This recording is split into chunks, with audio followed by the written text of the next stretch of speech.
السلام عليكم ورحمة الله وبركاته. ازيكم حبايب قلبي؟ عاملين ايه؟ يا رب تكونوا بخير وفي اتم صحة واحسن حال.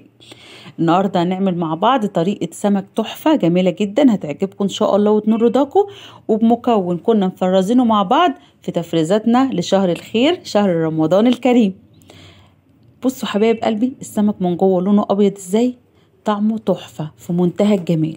انا النهاردة جبت سمكية بولتي كبيرة وخليت الراجل نضفها لي كويس وفتحها لي سنجاري، وقلت له قطعها لي بقى جزل، قطعها لي بقى بالسكينه بتاعته الحاميه دي. ومسكتها بقى غسلتها كويس جدا ونقعتها في خل وملح، سبتها شويه كده تتنقع علشان تطلع اي ريحه زفاره فيها. بصوا السمك ابيض ونضيف ازاي، جميل جدا. عايزه اقول لكم كان طعمه النهارده بالتتبيله بتاعتنا النهارده تحفه.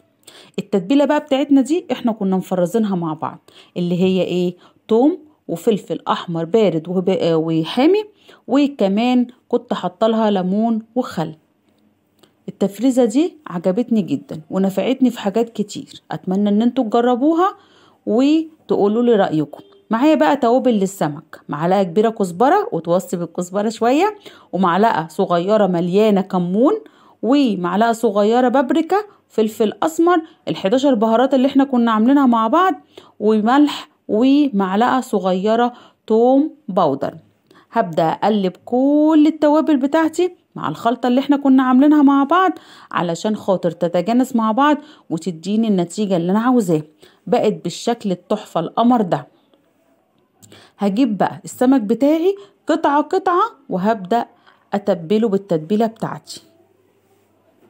بصوا بالشكل ده.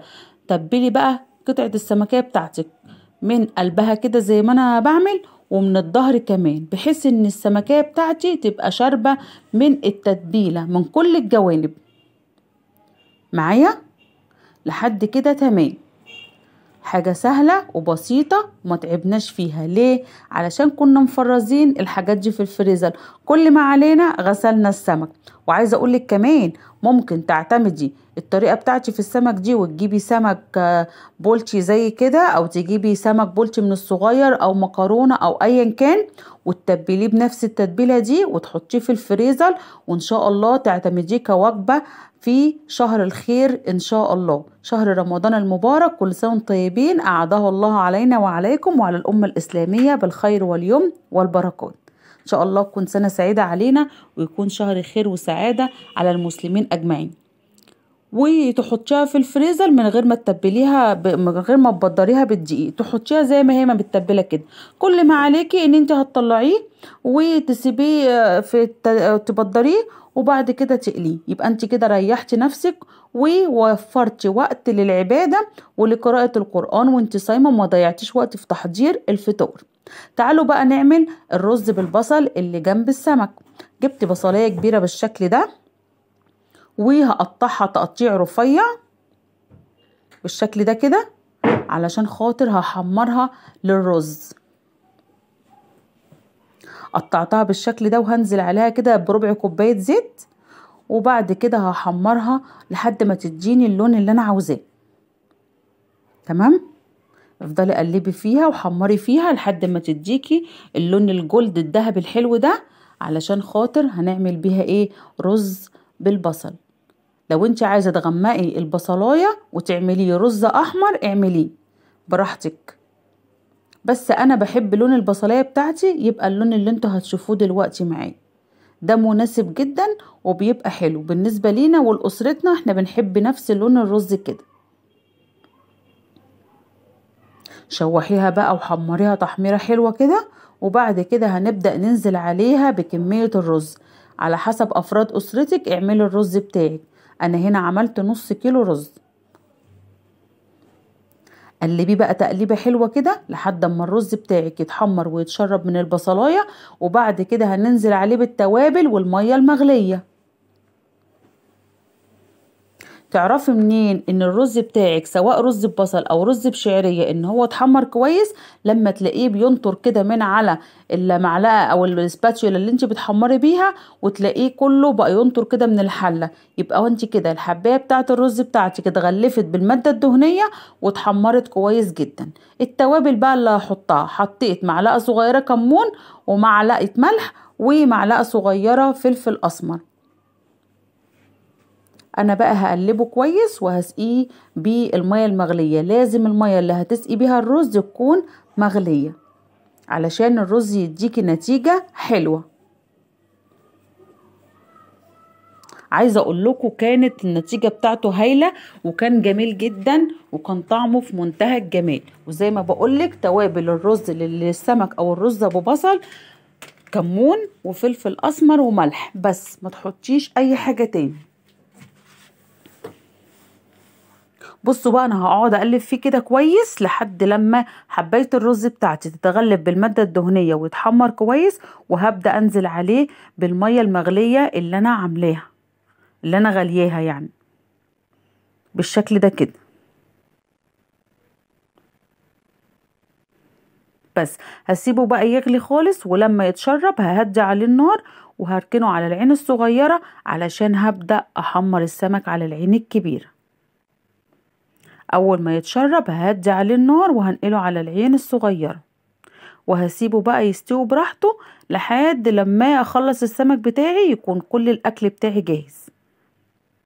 انا كنت بقى سايبه السمك بيتشرب من التتبيله بتاعته. هنا لقيت الرز بتاعي عاوز شويه ملح حطيت له، وكنت سايبه السمك بتاعي يتشرب من التتبيله بتاعته. عبال ما اتشرب كنت انا حمرت الرز بالشكل ده. ما تضيعيش وقت واكتسبي وقتك علشان ما تضيعيش وقتك وكل غداكي يبقى جاهز وكله سخن ومفلفل في وقت واحد. تعالوا بقى حبايب قلبي نبدر السمك. وعايزه اقول لكم على مكون انا حطيته بس للاسف الكاميرا ما صورتهوش. انا معايا هنا كوبايه ونص دقيق، هو مش بالمعيار على فكره، بس انا بقولك ده يعني بقدره ان ده مقدار كوبايه ونص. كوبايه ونص دقيق وحطيت عليهم نص كوبايه نشا. النشا بتخلي السمك بتاعك مقرمش من بره وطري من جوه، وفي نفس الوقت ما بتخليش السمكية بتاعتك تشرب زيت كتير. بصوا بتبل بقى انت بقى في خطوة كمان، وانت بتبدري كده بالدقيق ما تسيبوهوش تاني في الدقيق وترجعي تحطيه في الدقيق، لا، لما بتيجي تقليه بتحسي ان هو تقيل وشارب دقيق كتير. لا، انت تبلي كده وانت واقفة وقومي واخداه على البوتاجاز واقليه وانت لسه مبدره. يعني ما تبدريهوش وتسيبيه شويه وترجعي تاني تقليه او تبدريه بالدقيق مرتين، لا، بتلاقي السمكيه كده معجنه كده من جوه ومش حلوه. انا بدرته وكنت مولعه على الزيت وكنت موطيه على النار، ولما جيت انزل بالسمك في الزيت عليت النار على الزيت بتاعي. وانتي بتحطي السمكيه سواء لما تكون انت جايباه زي كده وعاملاه جزل بتحطيها على الناحيه اللي فيها الجلده. اول ما بتحطيه علشان الزيت بيبقى سخن قوي الناحيه اللي فيها الجلده بتستحمل شويه، وبعد كده تقومي قلبه بقى زي كده. شايفين اللون جميل جدا؟ ده نتيجه النشا اللي انا حطيتها مع الدقيق، بتخليه مقرمش وبتخلي لونه ذهبي وجميل كده. هبدا بقى اقلب السمك بتاعي كده علشان خاطر يستوي كده من الناحيتين. في المرحله دي حبايب قلبي بهدي النار شوية، مش بهديها خالص، لا، بخليها وسط، ولا هي عالية ولا هي هادية خالص، عشان خاطر السمكية بتاعتي تبقى مستوية وكويسة، ما يبقاش فيها دم خالص من جوه وما تبقاش نية. وبكده حبايب قلبي خلاص وصفتنا النهاردة تكون خلصت والسمك بتاعنا خلاص خلص. بصوا حبايب قلبي وشايفين اللون، بصوا قلبه ابيض من جوه ازاي، جميل جدا وتحفة. وكانت التتبيلة بتاعته هايلة النهاردة وكان طعمه في منتهى الجمال. وكمان خلصنا الرز بتاعنا، بصوا الرز بتاعنا مفلفل ازاي، بصوا جميل جدا وكان طعمه هايل.